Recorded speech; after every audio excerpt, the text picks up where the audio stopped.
18 morts, 78 blessés, c'est le dernier bilan officiel de l'accident survenu lors du deuxième jour du carnaval national de Port-au-Prince.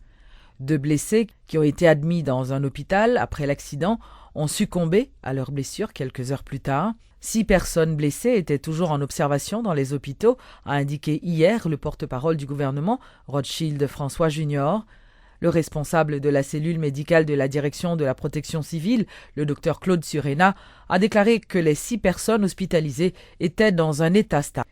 72 blessés avaient pu rejoindre leur domicile dès mercredi, les médecins ayant jugé que leur cas ne nécessitait pas d'hospitalisation. Rappelons que le gouvernement prend en charge tous les frais.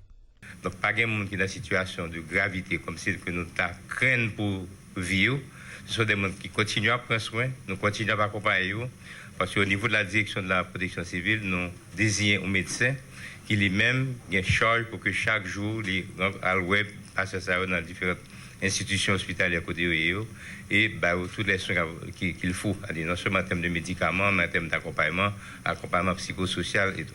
Donc, et nous espérons que d'ici les 2 ou 3 prochains jours, ils sont tous capables d'exercer et retourner à la carrière. De ce côté-là, ça me dit c'est que nous continuer à partir de première prise en charge qui était dans l'immédiat consistait à bailler des soins d'urgence immédiats, mais nous continuons à suivre et c'est ça fait que nous avec une grande satisfaction dit que le monde non seulement recevoir soin, mais on est en mesure de retourner à la carrière sans problème et stabiliser. Parce que la grande partie de blessés ça puisque nous avons dit les détails, c'était des gens qui étaient surtout et subi des malaises, qui étaient des paniques, qui étaient tombés ou bien pour une raison quelconque, qui ont des troubles liés à situation de panique là, et qui étaient rapidement capables de récupérer et que étaient capables bien de rentrer là d'ailleurs le même soir, mais comme on dit la grande majorité d'eux-mêmes ils ont quitté l'hôpital soit hier pour la journée ou matin.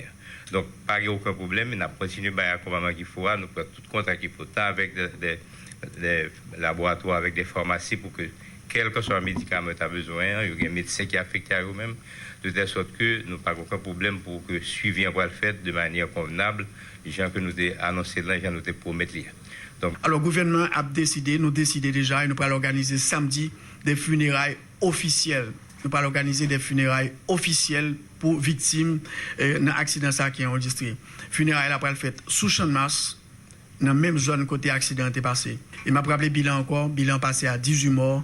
Il y a 15 garçons avec 3 filles. Nous mettons sous pied une cellule d'assistance psychosociale au niveau de la DPC, au niveau de la direction de la protection civile, pour accompagner parents victimes, tant ça qui est blessé que ça qui est malade, et victimes eux-mêmes, ça qui est blessé pour après période, ils sortent de l'hôpital. Nous prenons l'autre mesure. Nous prenons mesure en ce qui concerne les décédés. Première mesure nous fait, nous arrivons à identifier décédés. Nous avons identifié 17, il y a un seul monde qui est une fille que nous pouvons identifier, nous identifions. Non seulement nous identifions parents, nous prenons contact avec parents, peut-être qu'il y a 1 ou 2 parents que nous pouvons prendre contact avec eux, qui viennent à organiser enterrement de façon décente, correcte, enterrement officiel. Le gouvernement a décidé de prendre en charge l'ensemble frais enterrement et accompagner parents dans toute cérémonie de prise de deuil et tout ça qui est autour de l'enterrement. Pendant la période d'enterrement, que tout va passer bien, sans que personne ne pas risquer pour vie, pour sécurité. Le chanteur fantôme de Barricade Crew, directement impliqué dans l'accident, était en rémission et devrait laisser le centre hospitalier aussitôt que le médecin aura prononcé son exéat. Mercredi, Daniel Darinus, alias Fantôme, avait été interviewé par des journalistes qui s'étaient rendus à l'hôpital. Après l'intervention de l'hôpital au Fatma avec tout le staff, ils ont bien géré. Moi, je prends rapide là, on comprend ça, nous avons géré, nous pas plus mal. Moi, je ne sais pas même expliquer. C'est juste, je connais 3 films, je baisse pour 2, puis je fais un virement par là, je vire, je tourne, on dit fais moi et puis je ne sais pas. Oui, t'es gagné. te gen bot yo tal prend fil yo te deux premiers fil yo prend yo tal derrière avec le temps pour me retourner chat font chat pas de camper le temps c'est pour retourner et puis nous arrivé sur fil là bon oui il pas de bas non parce que moi même te camper puis où me camper sur tête speaker me te où en pile dans genre où en pile on ensemble là m'en faut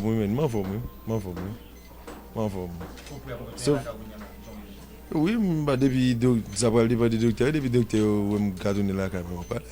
Parce que vous faites du conscience alors combien ça pour faire ça me dire c'était une très belle idée na yo prend hier musiciens yo et dirigeants yo et puis haïtiens yo même yo te vinn fraterniser comme si pour te dire bon dernier jour ça va souffler après monde qui mourir après ça passe yo juste respecter et nan moun yo et puis yo fait ça te pour faire yo et puis me pense c'est pas les on bagaille comme ça arriver pour tout Haïti mettre tête ensemble pense là c'est tête ensemble nan besoin pour nous changer Haïti là avant toute bagaille il pas seulement autorité non parce que pas autorité seulement dit nous même haïtiens bon exemple là nous même haïtiens parce que c'est nous chaque qui gon fonction à rempli so si moi même c'est football moi j'aime pas respecter tâche football moi bien folie et sénateur des même pas des football mais c'est les bien folie docteur battre même à l'école médecine même on comprend ça là so et puis et football là m't'a joué et puis des même dit ah bon je responsable l'hôpital ça so les monde malade monde a déjà mouru parce que bon boule monde il va shooter pour shooter vous comprenez ça là moi c'est monde qui dans place ça moun na prendre c'est l'oudre bal gérer pas dire bon les amis bon aller mettre là au fond petit cob pas penser comme ça et ceci est pas pour moun qui diriger seulement pour nous tous mais nous même là qu'on n'a pas vos place après faut conscient pour dire là pas place moi pas ça me compte faire mais ça me compte faire là pour mettre une bito. Le chef de l'État, accompagné de la Première Dame et des ministres du gouvernement, des artistes, ainsi qu'une foule, a rendu hommage aux victimes de l'accident du carnaval. Vêtus de blanc, ils ont défilé au Champ de Mars et déposé des gerbes de fleurs en mémoire des victimes. Ont été décrétées 3 journées de deuil national qui ne seront pas chômées pendant que le drapeau national sera mis en berne et que les stations de radio, les discothèques et les boîtes de nuit joueront uniquement de la musique de circonstance. Les funérailles officielles et collectives seront chantées le samedi 21 février 2015. Suite au drame survenu dans la nuit du 16 au 17 février sur le parcours du carnaval au Champ de Mars, le gouvernement a annoncé tout un train de mesures techniques visant à renforcer la sécurité publique lors de ce genre d'activité. Selon une note, le ministre des Travaux publics, Transports et Communications, en vertu du plan de réforme et de modernisation de l'électricité d'Haïti, est instruit d'inspecter les câbles à haute tension, de mettre en place un comité d'inspection générale de sécurité publique devant évaluer le respect des normes de sécurité publique par rapport à la distribution des câbles électriques, d'utiliser des câbles souterrains le long du parcours carnavalesque et d'aménager un large périmètre de sécurité autour des chars. Rappelons que le drame du 17 février est survenu au moment où le char du groupe Barricade Crew est entré en contact avec un câble électrique à haute tension qui a électrocuté danseurs et musiciens, fait 18 morts et plusieurs dizaines de blessés. Le secrétaire général de la mission sociale des églises haïtiennes incite les décideurs à tirer des leçons de l'accident d'un point de vue sécuritaire. Par ailleurs, le pasteur Clément Joseph dit déplorer les tentatives de récupération politique de l'événement et regrette que l'accident soit instrumentalisé pour orienter la culpabilité dans un sens. Et c'est dommage que ces qualités lecture ça et ces qualités utilisation ça au cap fait de un accident que c'est côté gouvernemental ou bien côté opposition et bien dans une société dans l'état dans une nation il y a des éléments qui doivent au-dessus de ces choses. Il y a des événements qui arrivent, qui des événements heureux, qui doivent faire tout le monde content, quel que soit à côté hier. Mais il y a des événements qui arrivent, qui touchent le monde, qui fait souffrance. Eh bien, ça pas ta doué, il y a un instrument politique de quel que soit côté. C'est dommage que nous gagnons ça et nous devons faire un travail d'éducation de nos leaders, de tout le monde dans la société pour que nous éviter et considérer des situations malheureuses comme un instrument pour orienter une culpabilité dans un sens ou bien dans l'autre.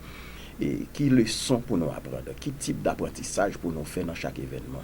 Parce que dans chaque événement qui arrive, nous, si nous tirons des bonnes leçons, nous sommes capables de prévenir d'autres événements qui sont capables d'aller dans le même sens. Et c'est surtout dans ce sens que nous encourageons tout le monde dans la société, et gouvernement, opposition, société civile, là, eh bien, tirer une leçon, dire, bon, mais ça qui arrive, et prochaine fois, qui mesure que nous devons prendre pour éviter que nous frapper comme ça, parce que les conditions de sécurité du peuple haïtien sont très fragiles, et chaque fois que nous avons des grands rassemblements comme ça, eh bien, nous pas bien assurés que nous avons gagné une bonne réaction lorsque il y a des situations d'urgence.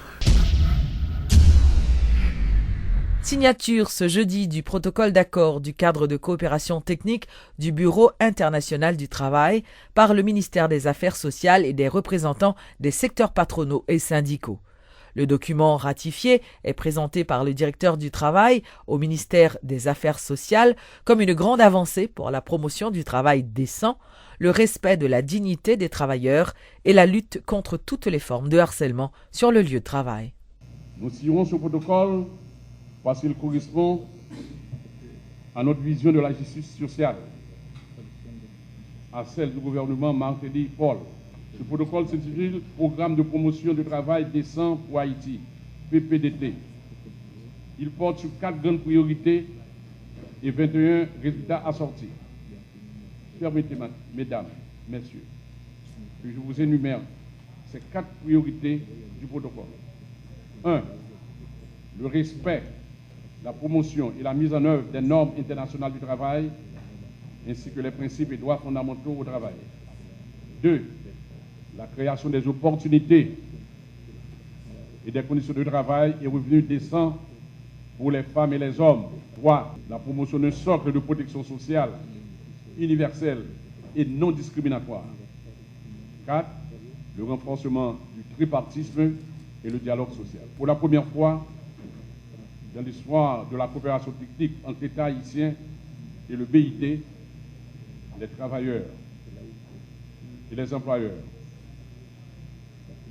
Le protocole d'accord est signé. Cet accord couvre une période de 5 ans, 2015 à 2030. Du point de vue symbolique, c'est le signe que la voie est ouverte désormais pour la dynamisation et le renforcement continu du monde du travail haïtien. Les actions du ministère des Affaires sociales et du Travail seront orientées en ce sens. De notre côté, nous nous engageons fermement à œuvrer de sorte que le travail décent soit accessible à toutes les Haïtiennes et à tous les Haïtiens, à la recherche d'un emploi.